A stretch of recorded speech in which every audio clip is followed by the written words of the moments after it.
जीवन ही मिथ्या है। इसीलिए, क्योंकि मिथ्या संभव है, इसलिए जीवन संभव है।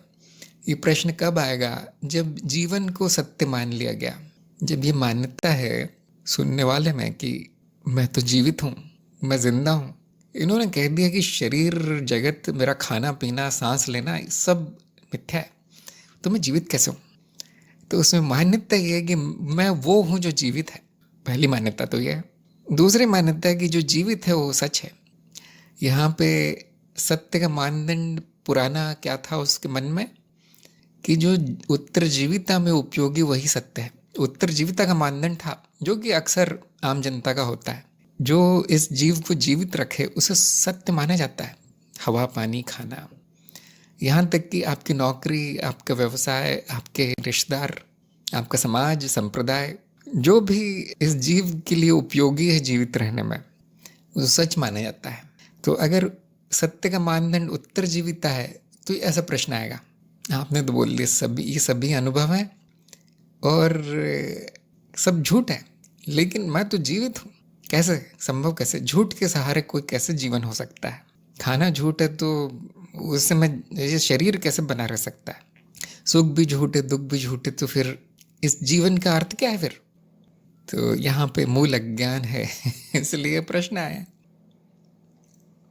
जब ये स्पष्ट हो जाता है, जब इस चीज का प्रमाण मिल जाता है कि मैं ये सब नहीं हूं, जो इस जीवन को प्रकाशित करता है, जो इस मेरे होने को होना संभव करता है, वो मैं हूं, उसका नाम है अनुभव करता।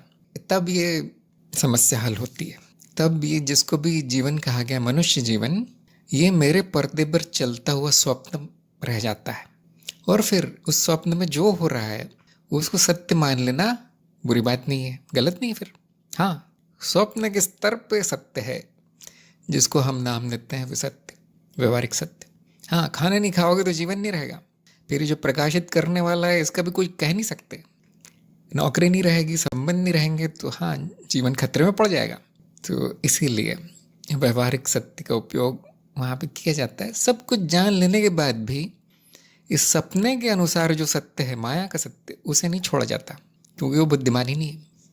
इसीलिए अक्सर ये कहा जाता है कि जो ज्ञान मार्ग में जो सत्य बताया गया है वो जीवन में कोई काम नहीं आता, जीवन के लिए बेकार है वो जीवन के लिए माया उपयोगी है, विसत्य उपयोगी है। मान लीजिए सुसत्य, इसमें कोई बुराई नहीं है। इसका अर्थ ये नहीं कि आप अज्ञानी हैं, बिल्कुल नहीं है। आप पूरी तरह जानते हैं कि विसत्य है, सत्य नहीं है, परम सत्य नहीं है। और ये खेल थोड़े दिन चलता है, जीवन थोड़े दिन चलता है, वो खत्म हो जाता है। फिर जो माना था सत्य वो भी पीछे छूट गया।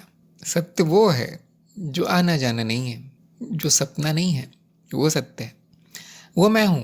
और ये जीवन मेरा नहीं है। इतना तैयार होने में उस शिष्य को बहुत समय लगता है, प्रमाण मिलने में ज्यादा समय नहीं लगता प्रमाण 2 मिनट का काम है, ज्ञान 2 मिनट का काम है, उसका प्रभाव आते आते सारा जीवन लग जाता है। क्या हम चाहते हैं कि उसका प्रभाव पड़े? नहीं, हम नहीं चाहते। हम चाहते हैं कि जीवन प्राकृतिक रूप से चले, मिथ्या तो मिथ्या से जैसा ही चले, पूरी तरह प्राकृतिक है, तो उसमें दुख ना हो, इतना हम चाहते हैं बस। तो सत्य जानने का लक्ष्य इस जीवन को बदलना या सुधारना है, ऐसा कुछ नहीं है। सत्य जानने का लक्ष्य जीवन के परे जाना है। इसलिए उत्तरजीविता जिनका लक्ष्य है उनको ज्ञान नहीं होता, वो सत्य नहीं जान पाते। हमें कार्यक्रम में भी एक जगह बताया गया स्पष्ट, जो सत्य जानना चाहता है उसका उत्तरजीविता का मानदंड छोड़ना पड़ेगा। उत्तरजीविता का मानदंड क्यों नहीं छोड़ पाते लोग?